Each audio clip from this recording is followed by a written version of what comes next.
Good evening, friends and family of Rotary. Good to see you. I see guys are joining. We are almost at the top of the hour. Welcome to tonight's fellowship.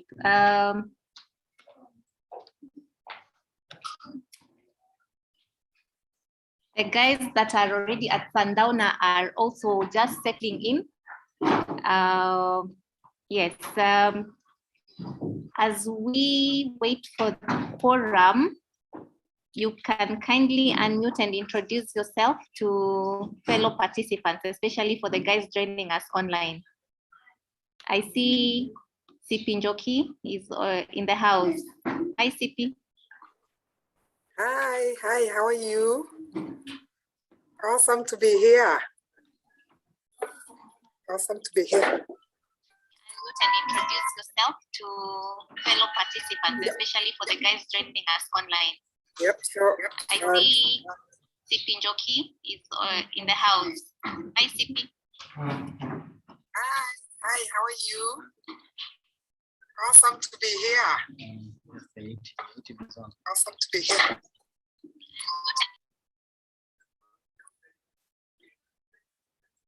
Yeah, my name is Charter President Njoki Kiama from the Rotary Club of Athi River. Karibuni nyote sana. Welcome to the Caring Club.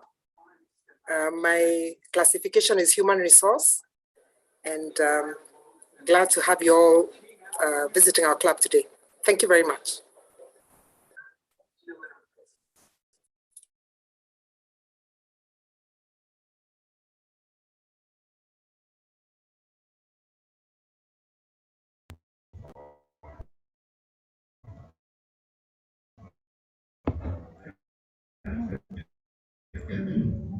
Okay.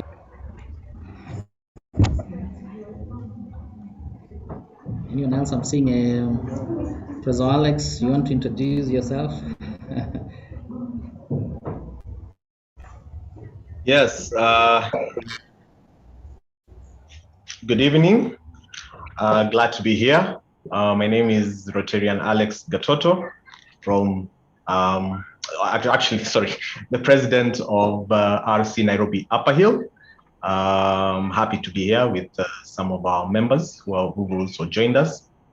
So looking forward to this meeting, and I'm sure it's going to be a fruitful one. So thank you very much. Thank you, Professor Alex. I'm seeing Caroline Kisia. You want to quickly introduce yourself? Yes, good evening. My name is Caroline Kisia. I'm a charter member of the Upper Hill Rotary Club of Nairobi Upper Hill, Alex's club, and I'm the president-elect for the club. It's a pleasure to be here. Thank you for welcoming us. Thank you very much. I'm just going random, so without any order. So CPA Edna.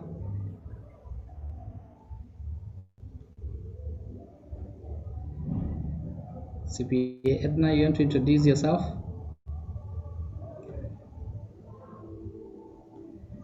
So what we can also do is you can rename yourself and the club that you are at, so that then we're able to quickly know from which club, because we are represented here from, we are representative of nine clubs that are actually here for the joint fellowship. So it will be easy for you to just rename and introduce, to rename, put your club, so that then we're able to know the clubs that are participating here. I think we're just giving maybe the next 2 minutes, then we can be able to kick off officially. So anyone who would want to introduce themselves, Johnson Mbogo, you want to go ahead?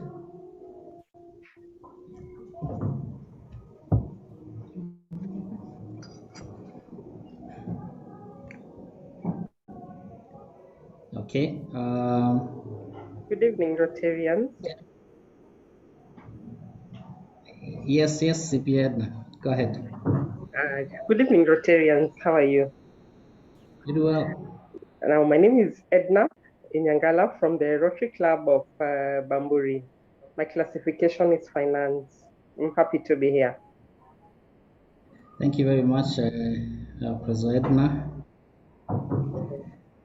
I'm seeing Ephraim from Addis. Karibu sana, you can introduce yourself.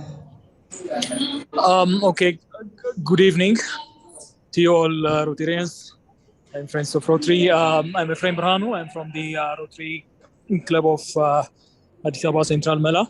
I'm happy to join you all. Thank you very much, Ephraim.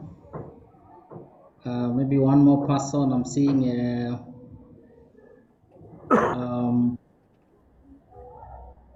Fred from Rotaract Club of Athi River. You want to introduce yourself?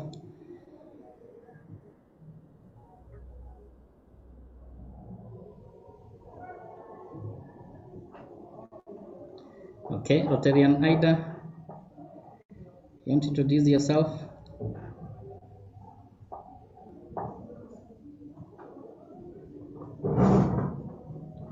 Okay, so I think in the interest of time, we just need to kick off officially.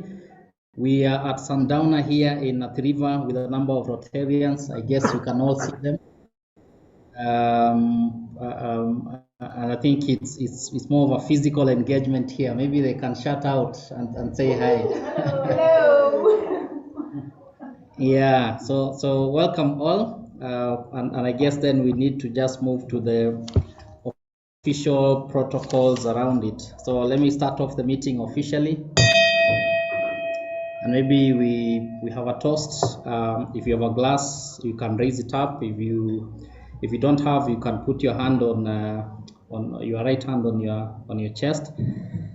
I say, I give you the President of the Republic of Kenya. To the President.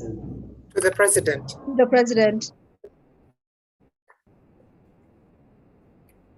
Okay, thank you very much, everyone, and welcome to this joint fellowship. Together with a number of other clubs that I want to introduce just briefly. So we are the hosts, the Rotary Club of Athi River in Kenya, and we have 9 other clubs that are joining us today. And I just want to quickly name them as I give their president maybe a 1 minute to say hi to each one of us. So there is Rotary Club of Enkare Narok, which is also in Kenya. President Betty Mora is in to say hi. Betty. Anyone from Narok Enkare to say hi on behalf? Okay, I guess they are coming. So we have the Rotaract Club of Kitengela, Kenya.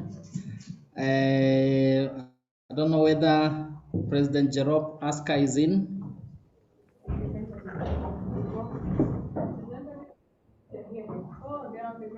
Okay, and we have a number of representatives. Maybe you can say hi on the ground.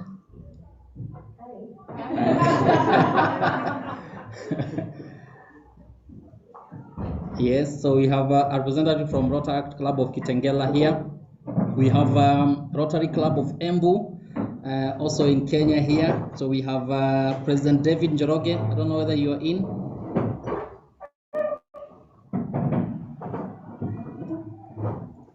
Anyone from RC Embu to say hi?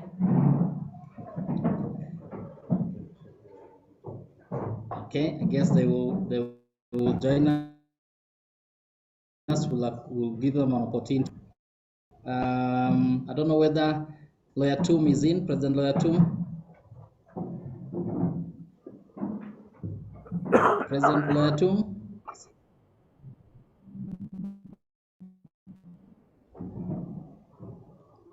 Okay, anyone from Kiserian? Okay, we have Rotary Club of Bamburi, Mombasa. I've seen President Ida. Maybe Ida, you can say hi officially now to all of us. Hi, Rotarians. I'm President Ida from the Good Rotary evening. Club of Bamburi, Mombasa. Happy to be here. Thank you.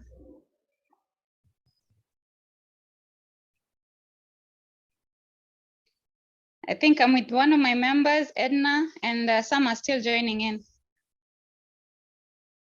Thank you. Okay, fantastic. Thank you. Thank you very much, President Ida. We have Rotary Club of Nairobi Connect, President Josephine, if you're in. President Josephine, or anyone from Nairobi Connect to represent.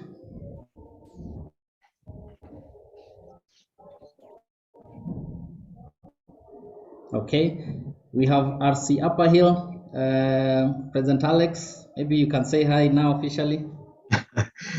Good evening, President, friends and family of Rotary. It's good to be here. My name is Rotarian Alex Gatoto, President of RC Upper Hill, and I'm joined by, I think, about 5 of our members who are on the call. Probably they can just unmute and say hi, and that's it. Please. Hi. Hi. Thanks. Hello. Okay. Thank you very much, Professor Alex and the Upper Hill team. We have RC Westlands, President Joyce, you're in, or anyone from Westlands? Joyce Gitobu.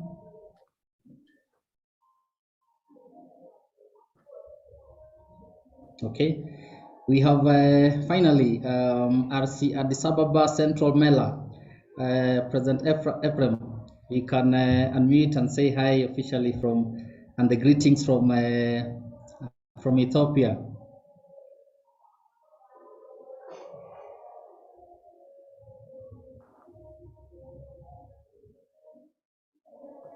President Ephraim?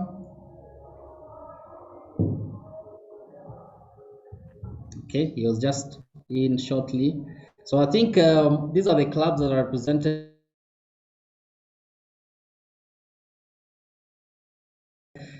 Kenya and Ethiopia, and also we have a representation from different counties, 6 counties actually in Kenya: Machakos County, which is a host, Nairobi County, Kajiado County, and Embu County, Narok County, and Mombasa County. So we hope that we'll have some interactive discussion with our guest speaker, who will be introduced shortly. So welcome all. So I think as a start, we can start off with the national anthem for the host country.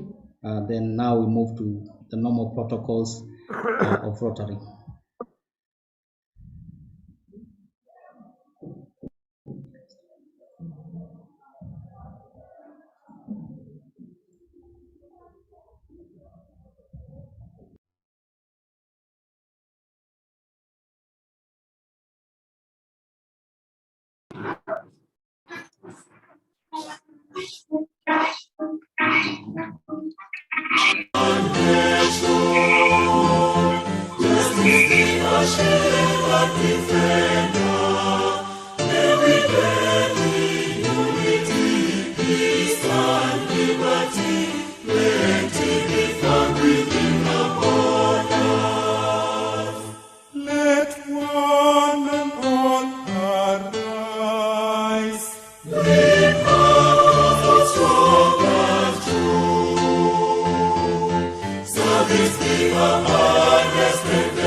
Homeland of Kenya,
Okay, so thank you very much. So we can move next to, we have the Rotary Grace to be shared by RC Addis Ababa, Central Mela, President Ephraim.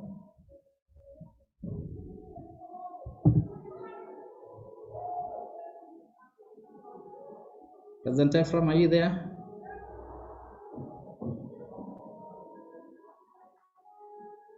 Okay, so we can have maybe, we can all maybe just say the Rotary Grace together. Oh God, and giver of all good, Giver of all we good, thank we thank thee for our for daily our food. daily food. May May Rotary be Rotary friends friends The Rotary and friends Rotary ways and Rotary help help us to ways us to serve us all our help days. us to serve all our ways. okay, thank you. And we have RC Upper Hill to do the four-way test. So we have, I think, Virginia. Yes. Rotary. Yes, go Good ahead. evening, Rotarians. The four-way test. Is it the truth? Is it fair to all concerned? Will it build goodwill and better friendships? Will it be beneficial to all concerned? Thank you. Thank you very much for that. So I just want to now allow any announcements from any club. Any announcements from any club? We start with the Enkare Narok. Is there any announcement from Rotary Club of Enkare Narok?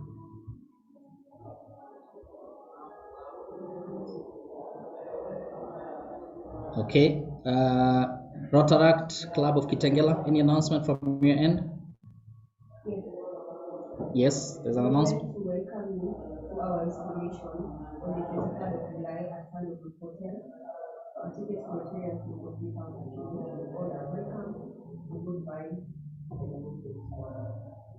Okay, so there's an installation ceremony for Rotaract Club of Kitengela at Sandalwood Hotel 1, 23rd of July. Okay, thank you very much. Rotary Club of Embu, any announcement from your end?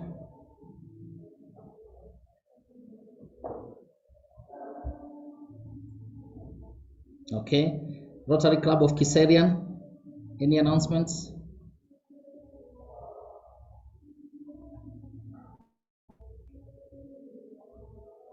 Okay, Rotary Club of Bamburi, any announcement from your end? From RC Bamburi, we just have a installation coming up on the 23rd of July.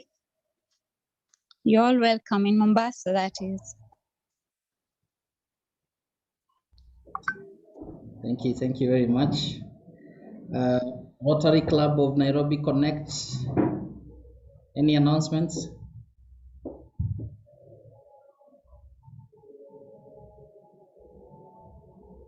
Okay. Rotary Club of Addis Ababa Central Mela, any announcements?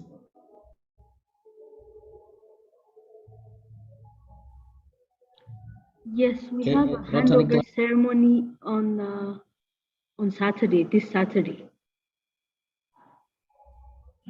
Okay, thank you very much, Weza. Rotary Club of Westlands, any announcements?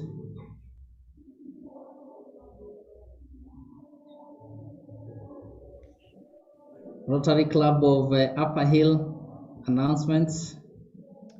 I think for us, it's just to invite you for our fellowships. We meet on Mondays at Public Service Club. So in case you're in Nairobi County, you've moved from Machakos and you come to Nairobi and you want to visit our club, you're always welcome to our club. We meet at Public Service Club from 7 p.m. Thanks.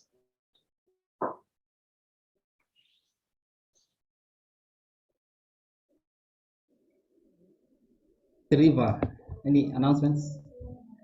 Yes, we would like like to invite you for Let's Go Trekking to Canyon Hills on the 6th of August. That was previously slated for this Saturday, but it's been pushed to the 6th of August. It's a fun day for the family from 8 a.m.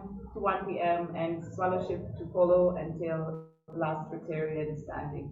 One of our purposes for the trek is to raise money for the I Stand with Dignity drive, which we're doing this year, which is giving dignity packs to girls and boys in the Machakos area. So we welcome you all for a great outdoor fun.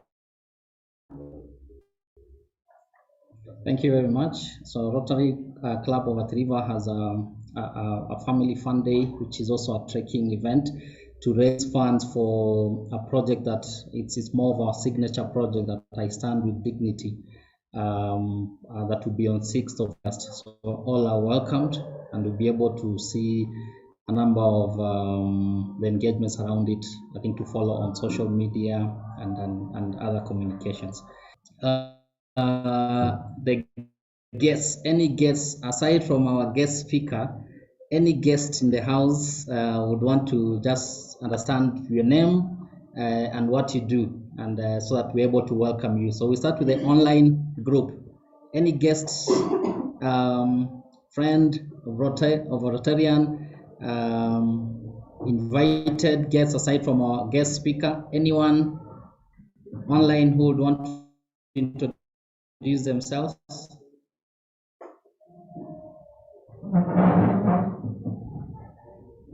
Any guest online?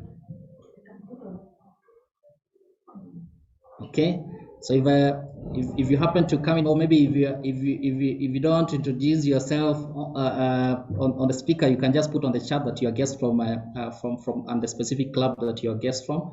Then we'll be able to appreciate you. So maybe I'll give an opportunity for the guests who are physically here, because they're also quite a number, to quickly introduce themselves and just tell us what they do. Hello, Rotary. My name is Caleb Nyamache from Kitengela, Kajiado County. I am a teacher by profession, a teacher of English and Literature, and I'm gratified to join you here today. Thank you. Thank you very much. Hello, Rotary. My name is Caleb Ondeki from Kitengela. I'm a music teacher, vocal and piano, to be more specific. Okay. Hello everyone. Hello. My name is Kakubi Mukeka, and I am a functional teachers fund that designs and manufactures material for floors, surfaces, wood and gas, and wood. Good evening.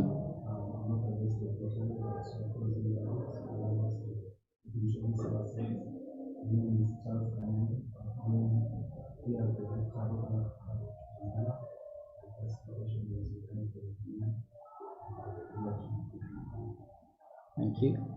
Good evening, everyone. My name is Bonnet Mulazi, past president of the Club of the Government and immediate past area to the Club, incoming member to the record, Good evening. My name is Athi.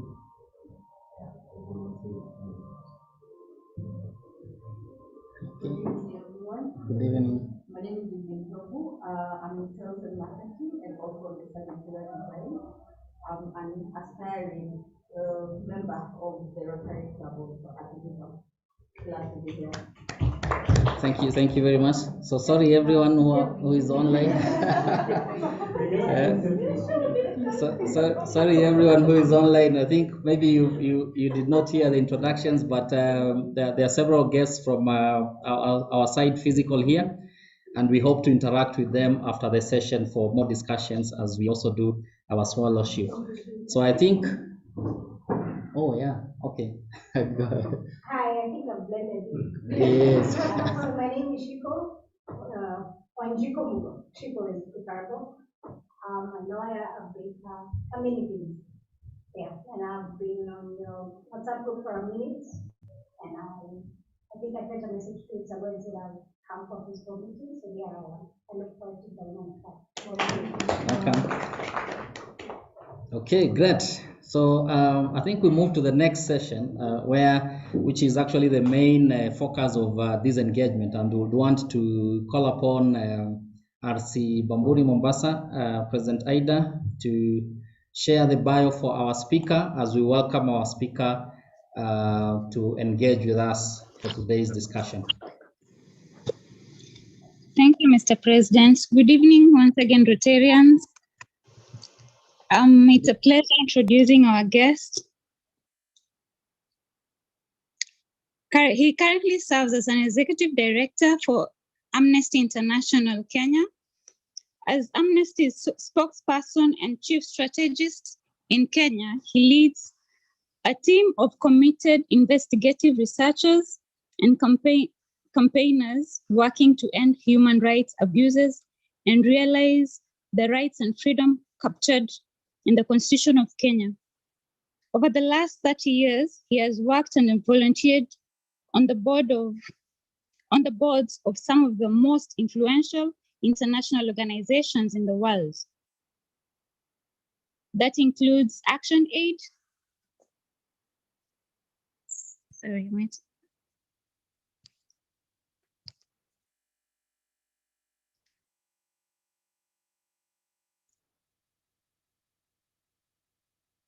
ActionAid, Equity Now, and Oxfam International.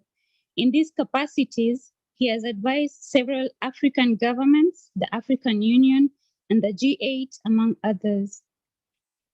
He is actively involved in his community and has served on the Kilimani Project Foundation Board for 10 years. Irungu loves hosting honest and bold conversations that encourage ethical and empowering citizenship. He is a regular news analyst and weekly columnist. His book, Dialogue and Dissent, A Constitution in Search of a Country, is available in Kenyan bookshops and on Amazon. His Twitter handle is @Irungu Houston. I hope I said it right. I welcome our speaker for the day. Thank you.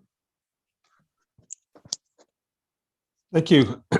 And good evening, everybody. Particularly a special good evening to those of you who are joining us from Addis Ababa, Ethiopia.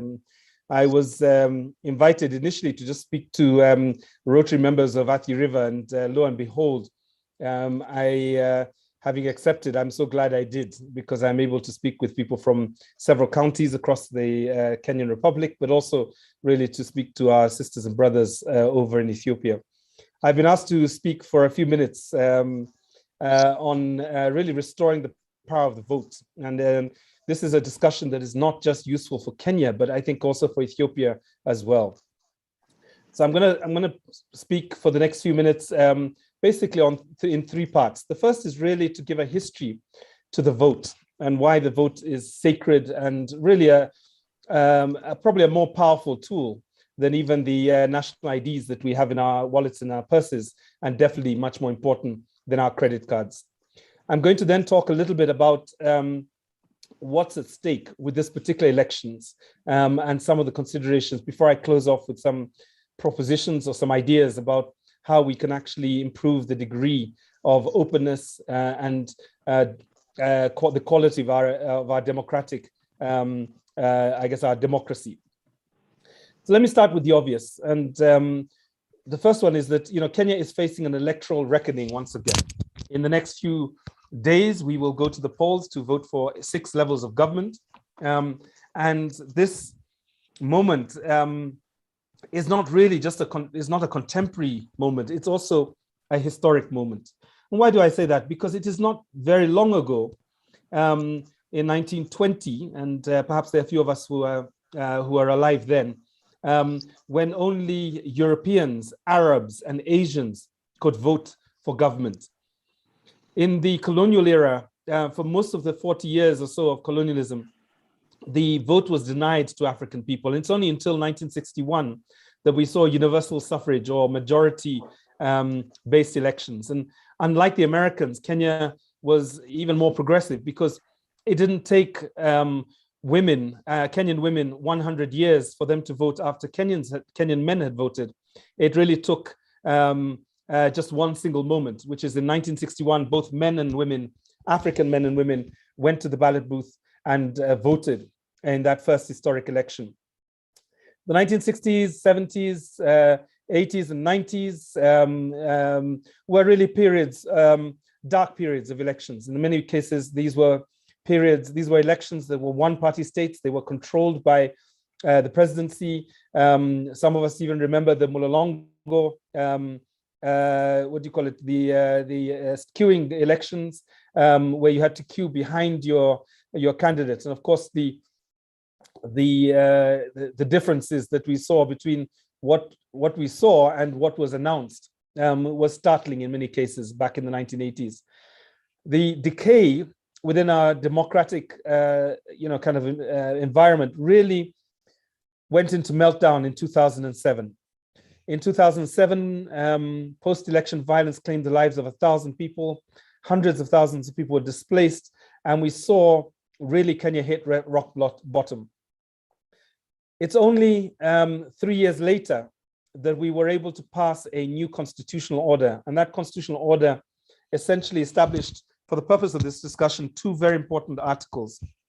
The first was the article that announced that Kenyans, where the Kenyan constitution was supreme and the people of Kenya were sovereign. And what this did was it moved us beyond a representative democracy, the idea that we participate in democracy through our representatives, but it introduced for the very first time in the history of Kenya the idea of active citizenship, the idea that there is self-representation, the idea that we are responsible as individuals for the quality of our democracy and the quality of governance and the quality of our development and the economy.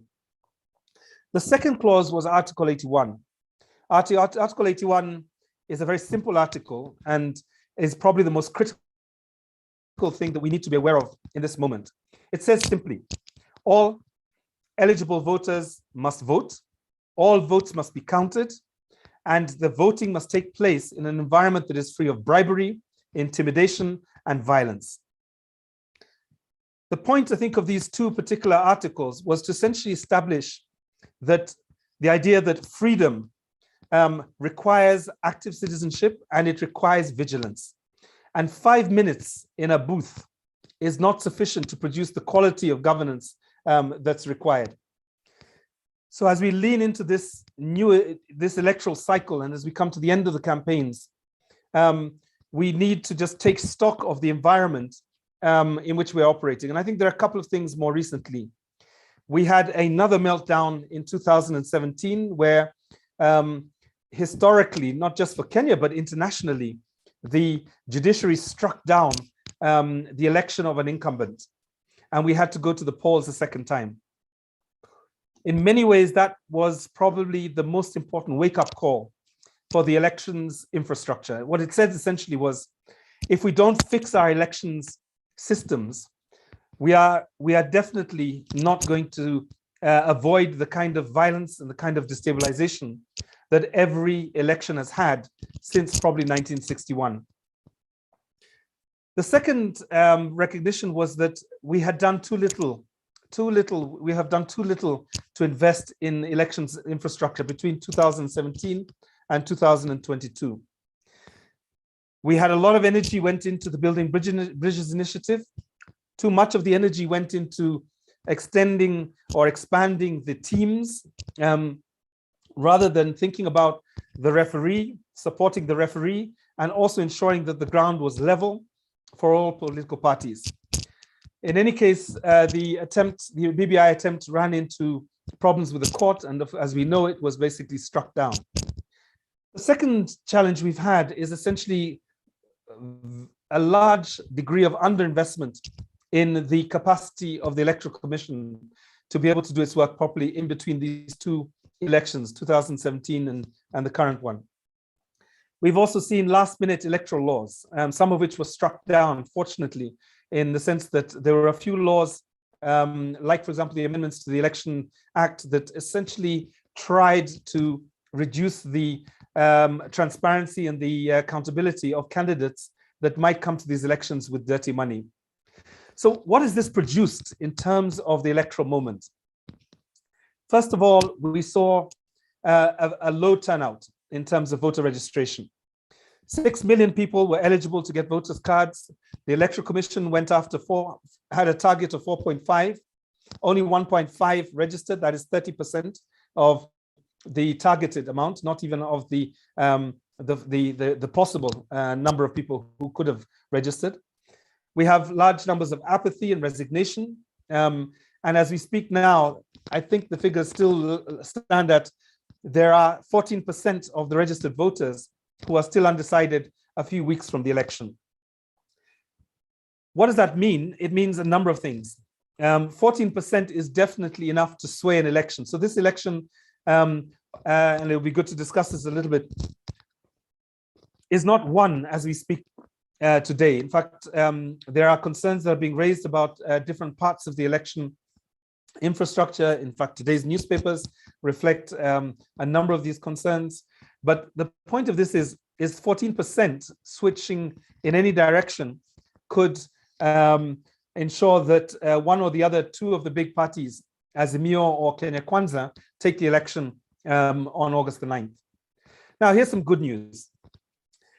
35%, according to a poll earlier in the year, are basically anxious and interested to hear more about the policy manifestos of political parties. So it's not just about personalities.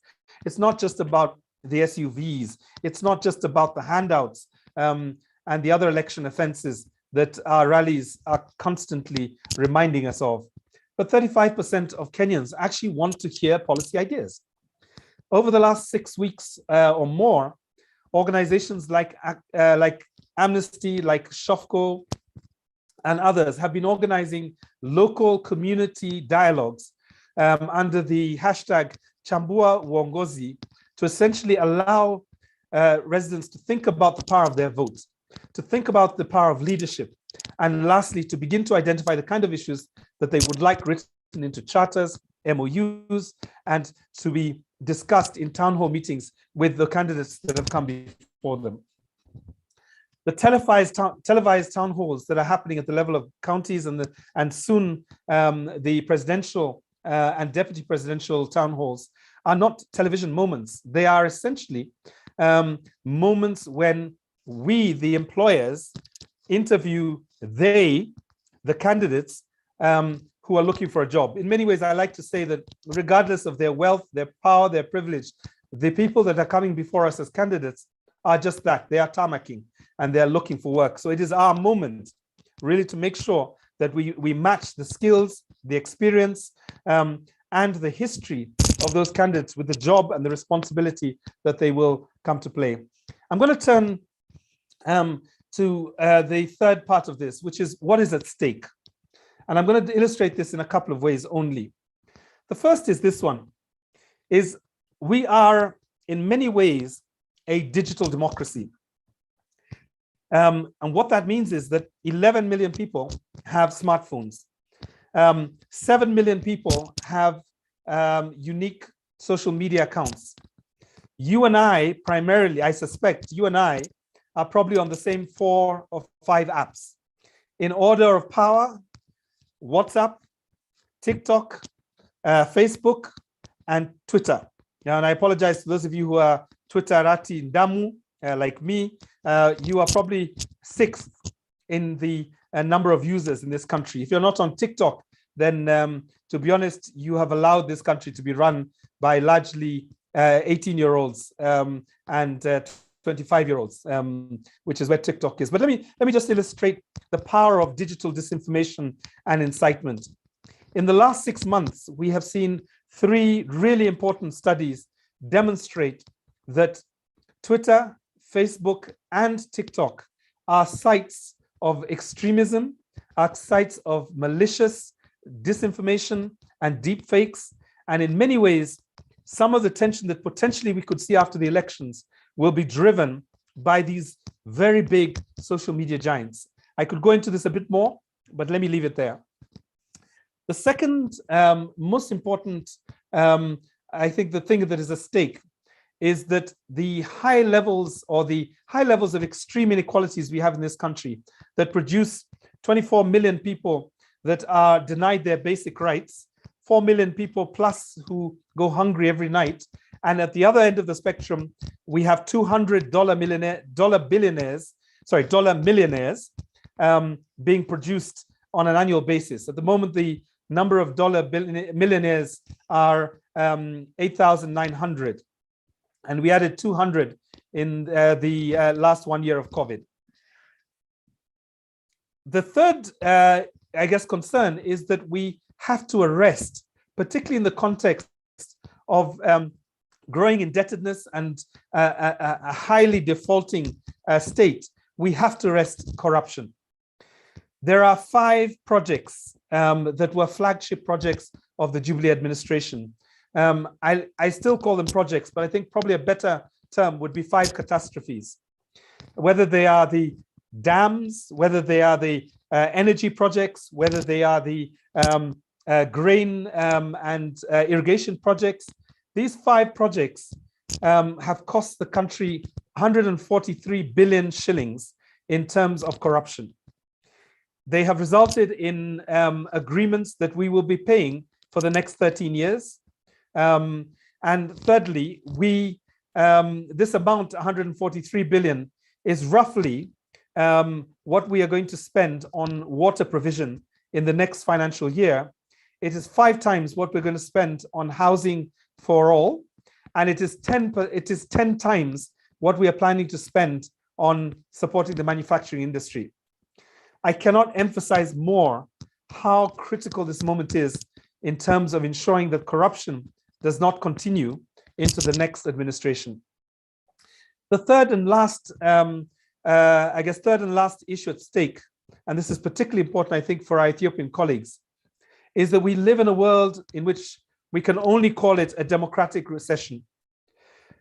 Autocratic states across the world have doubled in the last 10 years. 50% of these autocratic states are in older democracies like Europe, like North America. In Africa, we have seen 7 coups in the last 6 months. We have seen intense fighting in places like Ethiopia and Sudan, 2 very large neighboring countries that we love on our borders. And in some ways, Africa is beginning to look like it was looking back in the 1980s.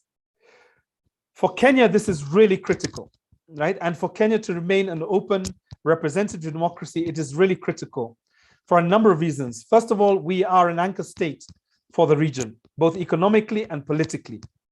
The second thing is that we are a sanctuary nation for refugees. We are the place that people run to during the elections. And the last one is we are still a member of the UN Security Council. And up to recently, we have been a member of the Peace and Security Council of the African Union. So in many ways, these elections matter not just for Kenyans, they matter for the world and they matter for our region. Let me turn very quickly before I stop and invite questions. And I can see CP and Joki has already asked one, so I'll try and weave that into my presentation. There are a number of things that we can do, not just as believers of the 4-way test. And as it was read out and as it is always read out, I really believe that this should have been written into the Constitution, to be honest. I don't know where you people were when we were writing the Constitution, but I would have written that into the Constitution. And potentially, I would start every town hall meeting with a commitment, with a request to the candidates to make a commitment to repeat the 4-way test. There are a number of things that we can do as people who believe in the 4-way test. The first is this: we can demand not only that there is women's representation and high levels of women's representation in elections, and we can vote for women, but let's vote for women and men who have a plan for gender-based budgeting, for gender-based planning, for gender-based outcomes and impact. Let us vote for candidates who are committing to reduce the wage bill, because in many of the counties and in the national government, the wage bill can even reach as much as 90% of the budget. We don't have the physical space to continue employing civil servants at the expense of programs and projects and development expenditure. Thirdly, let us demand that the national candidates, that they have a plan and make a commitment to ensure that there are regular county-based disbursements, rather than what we are seeing, which is the counties receive their money after the national government has eaten. And I don't mean eaten in terms of corruption. I mean in terms of they have paid off their programs and national plans, and the Chinese, if I can add that. So we need to make sure that actually our counties do not run on the dregs of the national administration.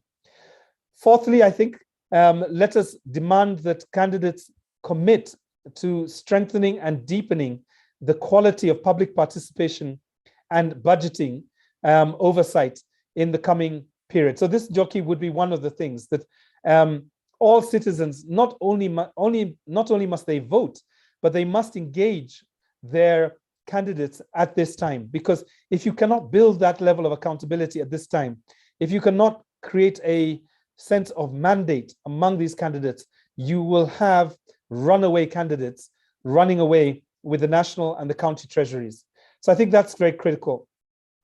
Fifthly, for many of the Rotary Clubs, you have already invested in community policing relationships. It's not too late to organize community policing relationship events between now and the end of the elections. Why is this so important? Because predictably, post-elections, should there be protests, should there be people moving to the court of public opinion, should there be an attempt to render this country ungovernable, like we saw in 2017, then we need to make sure that our police officers stay hydrated, they stay sane, they stay polite, and they really concentrate on de-escalation of protests rather than bring out the truncheons, the batons, the tear gas, and those tanks that I think we first saw in apartheid South Africa back in the 1980s.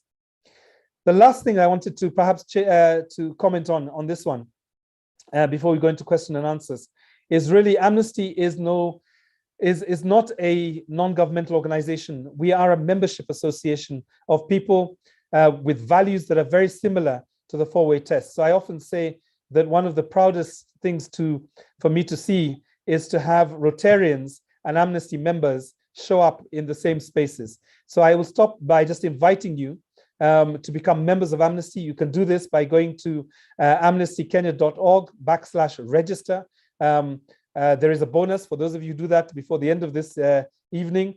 But if you don't, allow me to keep talking to you on these platforms as well, because I do believe that Rotarians have a role to play, that you are strategically placed within this body politic, and that if this country is to be great, it will be led by people like yourselves. Thank you very much, and I look forward to the questions.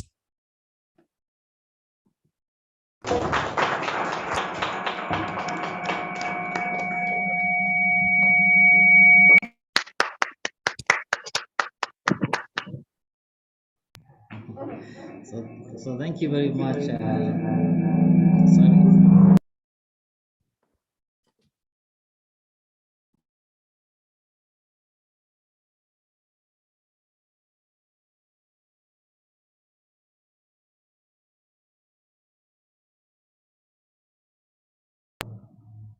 Okay, so great. That was a very great, very good, fantastic presentation, Mr. Irungu. I think it's a call to action for us, especially for us in Kenya now. And of course, a majority of the African countries are actually undergoing elections either this year or next year. So it's basically a call to action for all of us. In fact, as early as this morning, I was just listening to the news and I heard that for the senatorial race in Nairobi, there are 44% of voters who are undecided. So that should tell you in terms of either they are not clear in terms of what are they voting for, or there's something that is not right. And that really speaks to all the other leadership, political leadership positions across the country. So that tells you that these elections somehow, as you say, it could actually be won by the undecided votes, and actually it could be lost and goes to the second round and the third round because of the undecided votes, because people are not seeing what is the value what is it that this time round that will be implemented that has not been implemented through the speech all throughout the years that we've had the same politicians talking about it. So I think that's one of the things that is critical. And also the fact that we will not vote also, that means that we've already decided. So not voting is also not an option. So I guess it's just for us then to see how else can we get information so that then we vote the right people with the right manifestos and agenda, and people who are likely to implement the agenda that they're talking about. So let me invite President Aska Jerob from Rotaract Club of Kitengela to take us through the question and answer, so that I already don't allude to what other people would want to ask us questions. So President Aska, go ahead. Hello, thank you so much. This has been a really powerful talk. Thank you, Mr. Irungu. And I hope you all can hear me. Yes? Yes, we can hear Not you. sure whether we can hear you. All right, thank you. So we're really glad you took your time to talk with us. We have a few questions that have come through already. So if you have any questions, please share them in the chat box, and then we will share them with Mr. Irungu to clarify on them. So we already have a question from Njoki Kiyama of Rotary Athi, and she's asking, what can we, the citizens, do to stop corruption during the next administration? That is one we have so far. I think, Mr. Irungu, please take your time with that one as we wait for the other questions. Thank you. Thank you very much, Cherop. Let me answer the question slightly differently. And just say I think there are a number of issues. I mean, I think the first way, the first approach is really to challenge all of the people around us that feel comfortable with what I call, what we call situational ethics. The idea that you can be ethical in your homes with your children, with your families, but be unethical in your place of work or in your business. I think we have to see, ethics and integrity a bit like pregnancy. You're either pregnant or you're not. You're not somewhat pregnant. You're not relatively pregnant. You are either pregnant or you're not. And I think that analogy, which is so clear for women and hopefully for us as men, is one way of looking at it. I think the second thing is really to begin to join the initiatives that are beginning to challenge fraud and the abuse and the rampant theft of public finances. As Amnesty International, we have worked with ISPAC and Transparency International to really begin to develop this muscle among the 23,000 accountants and auditors. We ran workshops for up to 5,000 auditors and accountants in 2020, where we rallied to protect whistleblowers, and we made representation to the National Assembly. Spencer Sankale, the Mara heist whistleblower, is a member of Amnesty. He's a very active member of Amnesty, and we protected him when he needed protection to be able to stop the 900 million shillings of theft that was coming out of the Masai Mara University, led by the Vice Chancellor and several other officers. It has been really interesting to watch that community rise up and just look at themselves with a bit more scrutiny, to realize that actually complicity at this time is really part of the decay and part of the deterioration of our culture.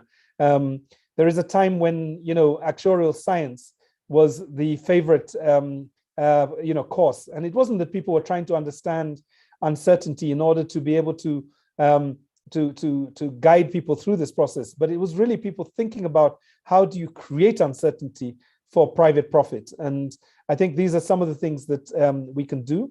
The whistleblowing protection bill did not get through this parliament. The 12th parliament failed to pass this bill. But we will continue to press as Amnesty, Transparency, and a number of other organizations, the other side of the elections, to do this. So I think these are some of the things that we can do. And of course, the most important one in the next 40 days is really for you and I not to allow anybody close to a public office that has a history of corruption, has a history of unethical practice, and to look at that list once again that was released by the Ethics and Anti-Corruption Commission, where they identified 240 for 240 or more candidates that just do not meet the integrity test from their point of view. I think this moment is critical for us. I think we have had many years now, I think, of impunity, and impunity is much more dangerous than corruption, because impunity says, I can do what I like, and you have you can do nothing to stop me. If I can, let me roll Jerop into the next question, if that's okay. I can just pick them up from the chat, if that's all right. But I'm also happy to take oral questions as well.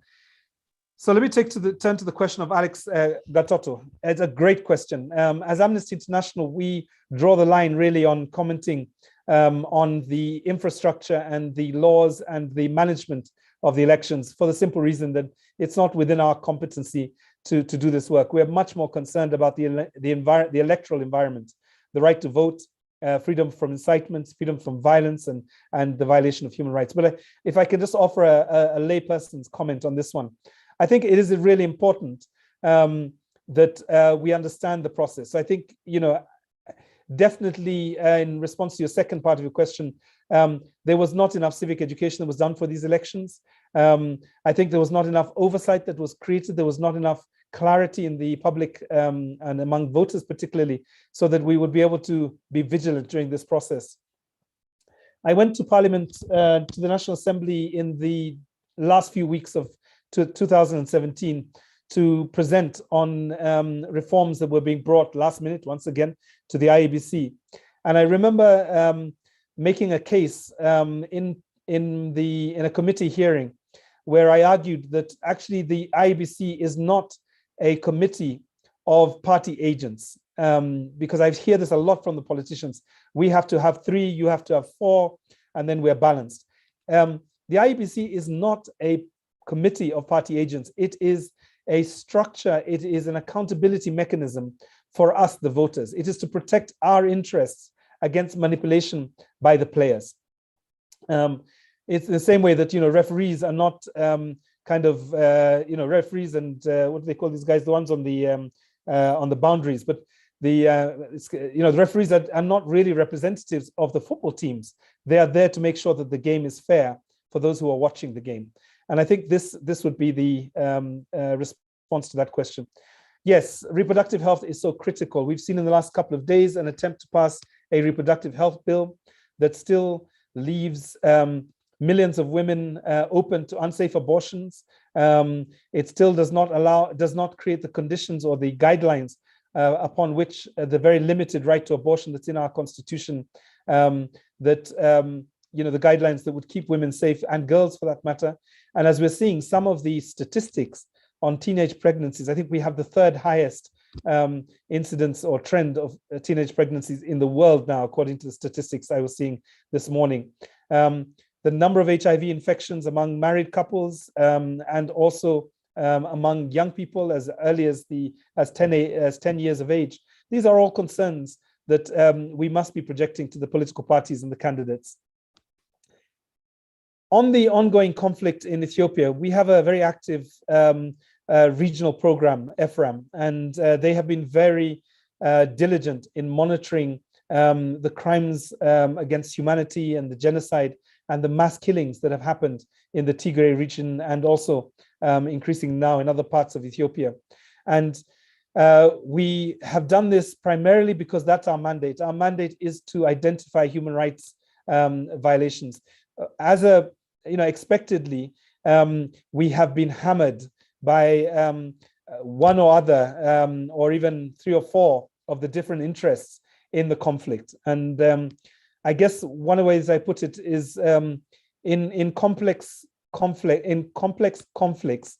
That sounds like conflicts, huh? So I didn't mean conflicts. I mean, in complex conflicts, there are always dangers in having a non-partisan, evidence-based human rights approach. much of the research that we do is verified, it is tested with authorities. And I know, for example, on the recent report with regards to sexual violence and sexual crimes, documents were shared with the authorities before time to ensure that any aspect of the report that was inaccurate, exaggerated or inflated or unduly targeted one party to the conflict over the other, that was weeded out of the report. So in many ways, I would say, yes, during this period, we have been battered by different sides of the conflict. But to be honest, I just keep saying that at some point, history will absolve us. What we've been seeing in Ethiopia has been extremely worrying for all of us, and particular for those of us Kenyans who are really your cousins from across the border. We do hope this conflict can be brought to an end. Perpetrators are arrested and prosecuted, and Ethiopia is able to return to that optimism that we saw at the beginning of the coming of President Abiy and Prime Minister Abiy and the government. Let me turn to Mudeo's question, and it feels a bit like speed dating these questions. They're coming faster than I can turn. I think I'd just like to say to Mudeo, thank you very much for this question. Yeah, 4.5 million upwards, people who are starving, 75% of livestock lost in places like Marsabit.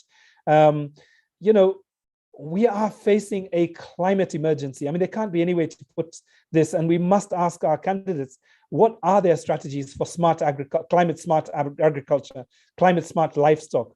How do we bring down the levels of carbon emissions and the global warming that we're seeing across the world in a way in which we can actually hand down to the next generation any planet at all that's worth having? I mean, really, it's as simple as that. As Amnesty, we are working increasingly with a demographic, a group of members who are also climate change warriors. And their demand to us is that, Amnesty, you need to get much more clearer in terms of the relationship between climate change and human rights violations. As they say, there are no rights on a dead planet. These two things have to be focused. I think on the issue of food chains, I think one of the things to challenge the politicians and the leaders who are coming before us is really what are the strategies that we have, because it's not necessarily that there is an absence of food. It's not necessarily that there is, that food is not available in terms of absolutely not available. What it is that food is very expensive, and we have a system that routinely ensures that 40% of the food goes to waste. So storage, distribution, transportation, these are all areas that need to be looked at very quickly by the incoming government, if not in the next in the last few weeks of the Jubilee administration. So I think I would turn to the question by Caroline. Degrees. Maybe I should just ask all of you to dig into your pockets now and put up your degrees, or change your background to a photograph of you wearing your graduation gowns. No, let's be clear about this. Having a degree is a precondition. It is a legal requirement for running in a gubernatorial debate. I think the case that we've seen with Senator Sakaja, outgoing Senator Sakaja, and gubernatorial candidate for UDA has been really worrisome in many ways. He is, of course, in many ways, a very promising young politician. He has had probably the most bills go through Senate. For many people, he is, a different breed of politician. And I think what we have seen in this particular case is really a difficulty to convince the nation that this degree was obtained, prior to him running for the elections. And let me not comment too much on this, because I know that it's a case in court. It is also an ongoing political and diplomatic saga. And we'll see whether, first of all, he is able to join the gubernatorial debate next week. I think, as Gilbert said, 47% of Nairobians still don't know who to run, who to vote for. So despite him being a front runner, he will have to come before the nation and talk to us and really, enroll us in the idea that he over the other candidates is the candidate we should support. Let me turn now to let's see, let me turn to the comment, I think by, let's see, I can't see the full name, but the question about Amnesty championing. Yes. So, you know, as Amnesty, we do say we are an activist organization. I wrote a book and published a book last year to really explore this theme of activism, because in 2016, when I started the book, it was a dirty word, or it was a word that was synonymous with Boniface Mwangi. In fact, the verb activist was very much one that you could just transpose the word I'm Boniface Mwangiing today, and everybody would know what you meant. It meant that you were on a public protest, you were somewhere in the streets of the capital or other cities. But I think what we've learned with as Amnesty is that both dialogue and dissent are really important. The ability to be at the table, to be face to face with powerful politicians, powerful civil servants is very important. We have back channels with all the major players within the National Council for the Administration of Justice, whether it be the Judiciary, the Interior, Ministry of Interior, the National Police Service, and all the independent offices and the commissions. And that's so critical because in many ways, those conversations have saved lives over the last 2 to 3 years. In 2020, August, we saw police violence during the curfew go down by 40%. And that was really only because of the private lobbying, the conversations, the research that was done by Missing Voices Alliance, and the demonstrations in our streets by the community-based social justice centers. So we need to have a full box of tools. I mean, like any carpenter or any mechanic, you need a toolbox with more than one screwdriver and a hammer. You do need a lot of different tools, but the most important tool is really the public conscience, public will. Because when people like you and I tweet, retweet, speak out, challenge, phone call, then we begin to see the change happen in many ways. And although today we talk a lot about those first 2 months of the Kibaki regime, the NARC Kenya regime, where citizens were stopping matatus that were asking, police officers who were asking for bribes. We also saw during that moment back in, I think it was 2021, when the Kianjokoma brothers were brutally murdered by police officers in police custody, probably for about 10,000 shillings. We'll find out as their police officers are now in court. But we found that actually, by just trending for like 2-3 days and really talking about this case, we got one of the fastest prosecutions to happen. And therefore, it is so important really for public action to take place. I've talked a little bit about how we institute the fight against corruption. So if you allow me, Felix, I'll move on to talk a little bit about single parenthood, particularly in Ukambani.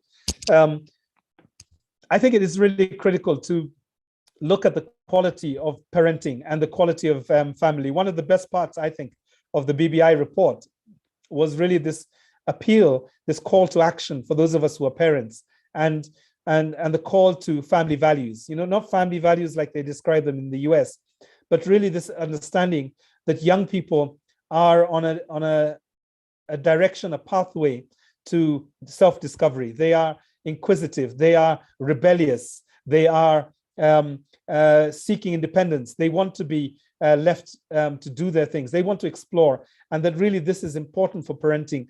And if we put them in some kind of a pressure cooker of an education system or a secondary school system, that they will rebel. And the fires that we've seen across the country around about the second term, these are things that are really troubling for those of us in Amnesty, because we have a very active human rights education program. One of your members of the Rotary Club, Athi River, James Kimilla, is a very active leader in this work. And he is working with a group of beacon teachers across the country to really look at how do you create a sense of ownership, a sense of responsibility informed by human rights that leaves all children, particularly secondary school children, where we are focused, ethical, it leaves them engaged and leaves them empowered. And therefore, they don't have time, they don't have an interest in burning down their school because they know how important that education is for them. They know that it's more important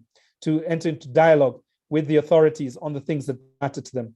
And that leadership program is just so critical. It can't wait until 80% of them go into the job market, into the informal sector. And then we're trying to do this with vendors, border riders, and for that matter, people in the formal sector who have discovered, or rather who think that the best way that they can get ahead is to steal from their employers. So I think this is really important in terms of turning around this generation of youth that feel dispossessed, disenfranchised, and just homeless. Not homeless, hopeless in many ways. Perhaps you should invite us, Carol and Mudeo, to Machakos and Ukambani to talk to people there about the importance of education and so on. Let me stop here and just invite any oral questions, as I seem to have moved through the written questions. Okay, any question from the house? Yes. I don't know whether if you can move closer, we'll be fine so that. Okay. So there's one question from the house. The person just come closer. Okay, go ahead.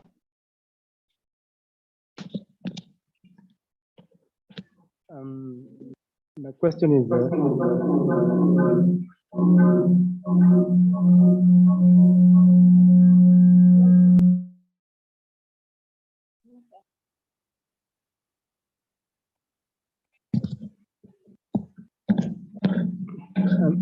is the contribution. My question is the contribution on the current war in Ukraine.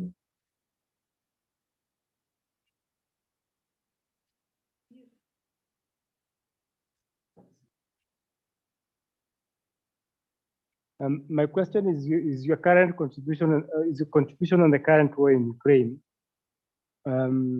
What role is the Amnesty International playing? I'm so sorry, I missed the second part. Could you repeat? We have an ongoing war in Ukraine in Europe. What role is the Amnesty International playing in that war? Thank you very much. Let me see, Gilbert, do you want to take a couple more questions? I can see one from Carol on unemployment. So we can take a couple more and then I'll do a round of responses. Okay. Any other person with a question? Okay. Anyone online who wants to unmute and ask?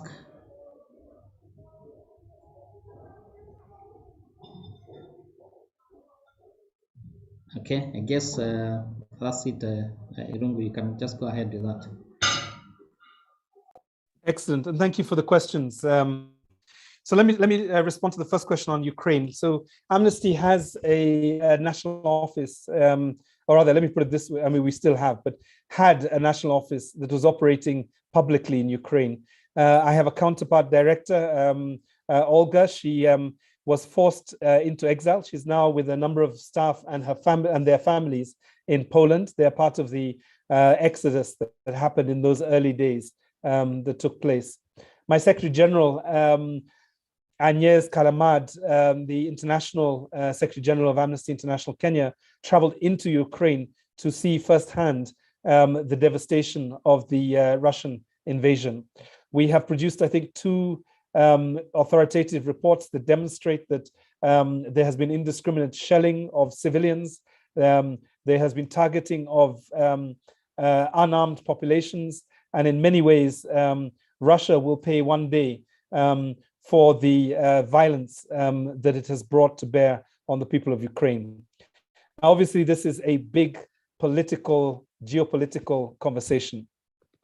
Last week, if I can just make one more comment about Ukraine. Last week, 30 nations met in Spain to discuss, in Madrid, to discuss Ukraine and NATO. And part of that discussion was the inclusion of Poland and Sweden into NATO, which essentially was an attempt to really avoid potentially what happened in Ukraine. So the Swedes and the Swedes have begun to be very worried about Russia's action in Ukraine. But the question that I asked my organization was, when tens of migrants, particularly primarily from Africa, try to enter Spain through Melilla, one of the 2 points where Africa and Europe meets physically, and you saw this combined clampdown and violence from the Moroccan and the Spanish authorities that led to 30+ people die. My question was, can a NATO summit take place to discuss Ukraine 600 kilometers away from this human rights violation, and yet nobody challenges the Spanish government on this? So I think the other side of our work as Amnesty has been continuing to say, yes, white lives matter, but so do Black lives matter. And therefore, if you are going to mobilize the world to protect Ukrainians, then you have to be prepared to do this when we see the same level of carnage in places like the southern part of Spain, or if you see the kind of violence we've seen in Ethiopia, South Sudan, the Democratic Republic of Congo, and other places. So I think that's the first response. I think on the second one of unemployment, I think unemployment is probably, first of all, the right to labor, the right to a job, the right to a livelihood. These are basic human rights, and there is probably no other right that once stripped leaves an individual with a sense of indignity. Yeah, the indignity of begging, the indignity of borrowing, the indignity of defaulting. These are all real triggers for the mental health crisis we see across this country. The numbers of suicides, the young families, the young husbands who are unable to come home and do what they've been told by their parents and generations, which is to provide for their families, and therefore just killing themselves and sometimes killing their families systematically in the process. So therefore, unemployment is probably the most important agenda facing the country. Now, the reality is that any government that comes in will not have the fiscal space to expand social protection measures or to build and develop big public works programs, or to expand NYS, or to introduce the next version of Kazi ya Mtaani or Kazi ya Vijana.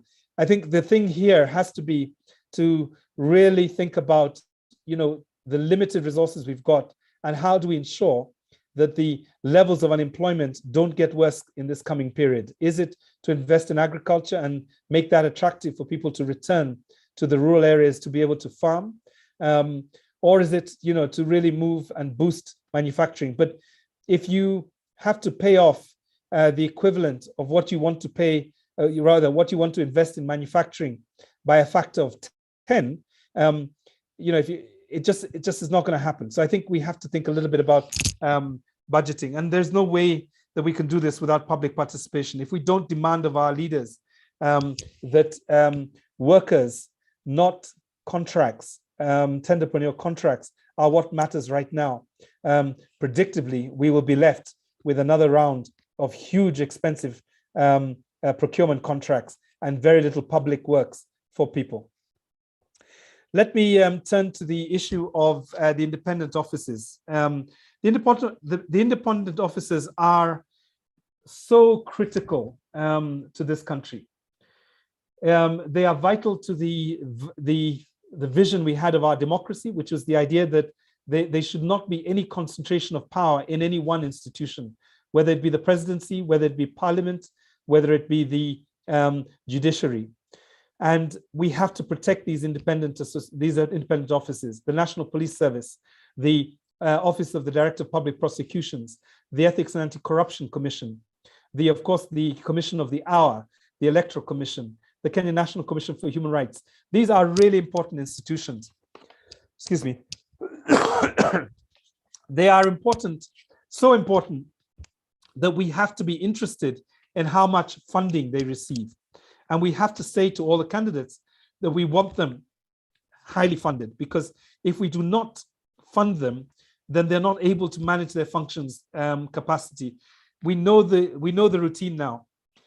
You underfund the commissions and the independent offices, you direct them and make sure that they are not independent, so they become weaponized for one political interest or the other, or one powerful figure or the other, and they become instruments of the executive rather than checks and balances of the executive. And I think your example here, I think combo of the EACC, I was very disappointed by the EACC. They took a very narrow legal interpretation of our laws, which was essentially that if you have not exhausted all your appeals, even if you're a convicted felon, like Waluke, for example, even if you're a convicted felon, as long as you have filed an appeal and that is somehow walking through the corridors of the law courts, you can continue to return to the scene of a crime and govern. And I think, just reducing the, reducing the red line to those who have been impeached by the National Assembly or by Senate is just not good enough. And I think, for the EACC, they did their work. They gave us a list of 241. I did tease the Minister of Interior in one of my columns, because he kept saying for weeks before the EACC list of 240 so came out that 51% of all of the candidates that had come through the primaries, 41% of them were wash characters, and that they were corrupt. And I did ask the minister if he could release his list as well to allow us to have an informed position before we go into elections. That would be very helpful. But I think we saw 2% of that 41% really being locked into, being substantiated by the IBC. And I just want to ask all of you to go back to that list of 241, to look very carefully at the track records of all the candidates that come before you, and really choose with a conscience. Because if you choose for convenience, if you choose without a thought of character, you are really assigning this country to another 5 years of democratic decay and economic collapse. Let's have a look. Civic education. Okay, I think this is the last one that has been asked. The issue of civic education. There has been inadequate civic education, not just by the state, but by private sector and by the public. Way back in 2021, Amnesty raised our alarm at the lack of investment going into civic education. As you know, the IBC should be doing continuous voter registration, and part of voter registration is civic education. We were very concerned by the directives by the Ministry of Foreign Affairs to the diplomatic community that foreign funding for voter education would not be welcome. And there was no additional funding that came from the state in any substantive manner to help the electorate move to an informed voting space. And therefore, we have the situation we have, right? So if you look at the rallies that are taking place, which are really just auctions where you have a group of brokers that are given money in sackloads. Let me tell you how much money is going into these elections. It's just ridiculous. I do hope that as Amnesty, we are not documenting this, but I do hope there are organizations that are documenting the 500 shillings, the 200 shillings, the 100 shillings that are being given to people just to show up at rallies one day, put on a UDA t-shirt, and then the next day put on an Azimio t-shirt, and the third day go with the Roots Party or any of the other parties. And I don't know whether the Roots Party, this is a joke, please don't get annoyed with me, supporters of Wajakoya, or even Wajakoya if you are the call George. Let me just make one joke, because it's been a long evening for some of us. Maybe they were given notes and potentially a roll of bangi to get them to come out and listen to the rallies.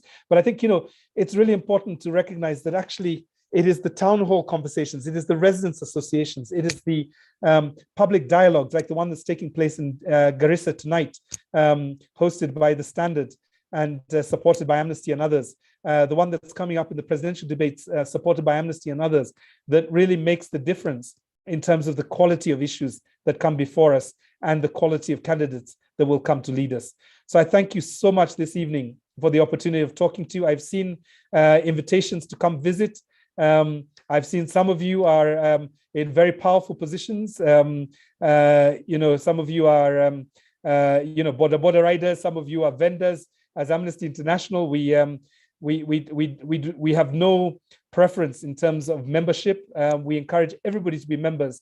But if you have a constituency, if you are working in the universities, if you are working in communities, or workplaces, and there are opportunities for us to come and reason together, to discuss, to listen, we're very happy to do that, not just before the elections, but even after the elections as well. I thank you for the opportunity on behalf of Amnesty International to speak to you this evening. I do wish you a safe election. I do wish you an active election. And please, if there's one thing that you do after you have joined Amnesty International, it is to read the section in the Constitution, which is Article 81. Please keep election offences away from us. Thank you very much.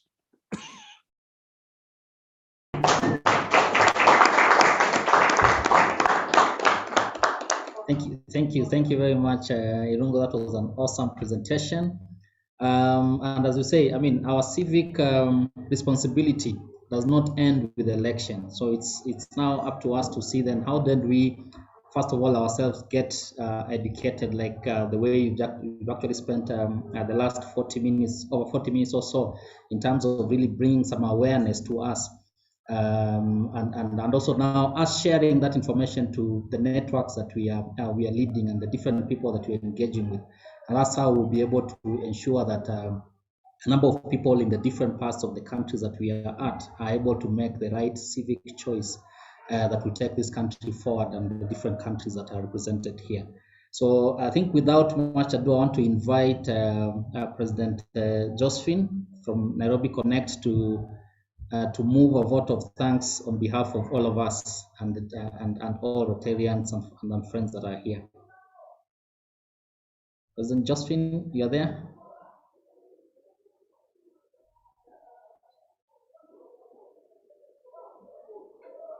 Okay, so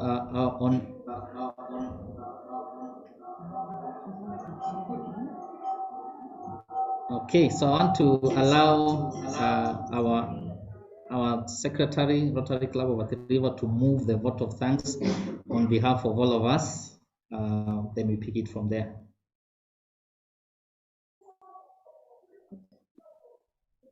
Thank you.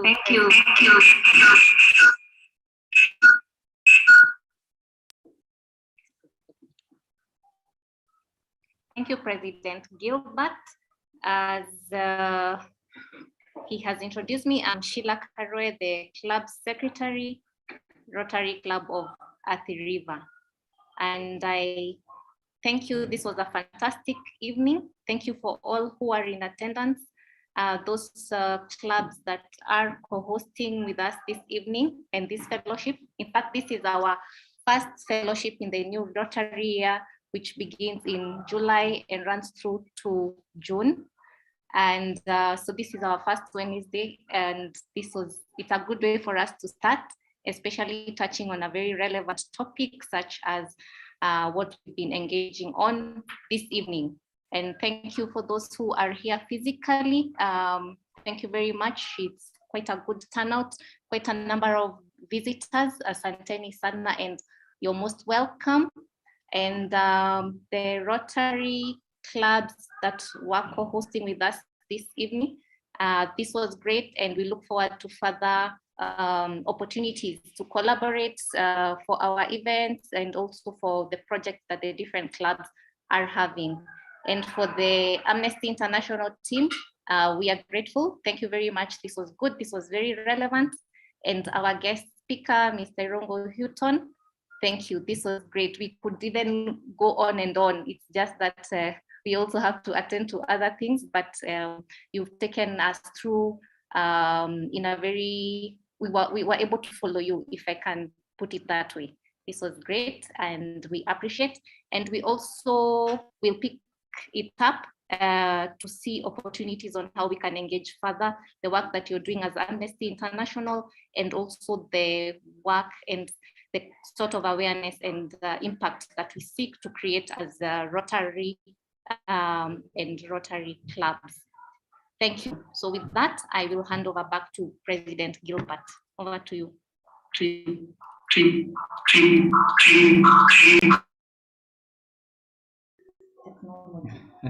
Thank you very much, Rotary and Sheila. And as I said, I just want to again just appreciate Mr. Irungu for the fantastic educative session that you've given us. And I hope that we'll be able to not only just pick it for ourselves, but also champion the agenda in the remaining days to election to people who are undecided, so that then they can be able to make informed choices.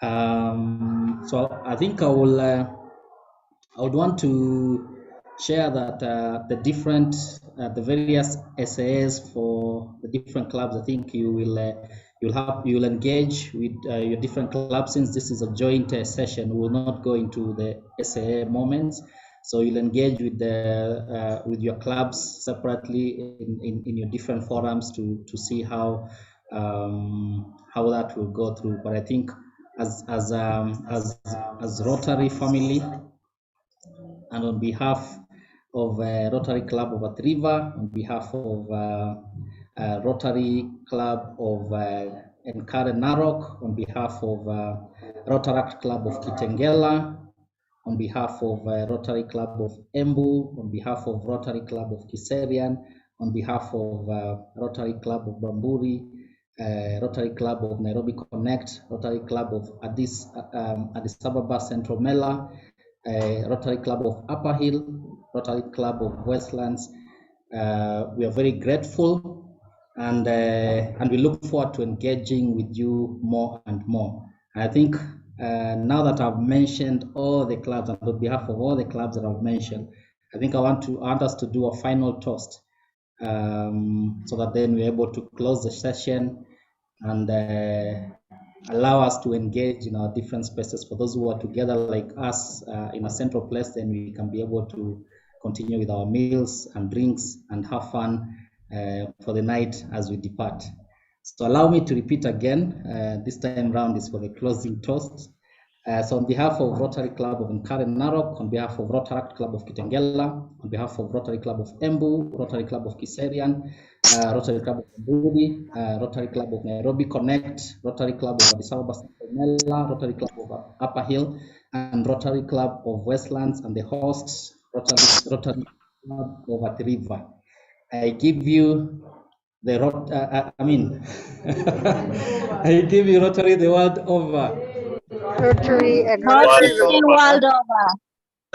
Rotary world over. Thank you very much, everyone. Enjoy your evening. Thank you very much. Thank you. Thank you. Thank you very much. My pleasure. Thank you. Thank you very much. Bye. Brilliant. Thank you. Thank you. Thank you. Bye. Bye. Bye. Thank you. Thank you.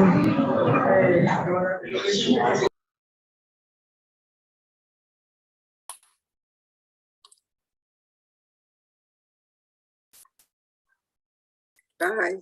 Have a good evening. Bye. Bye.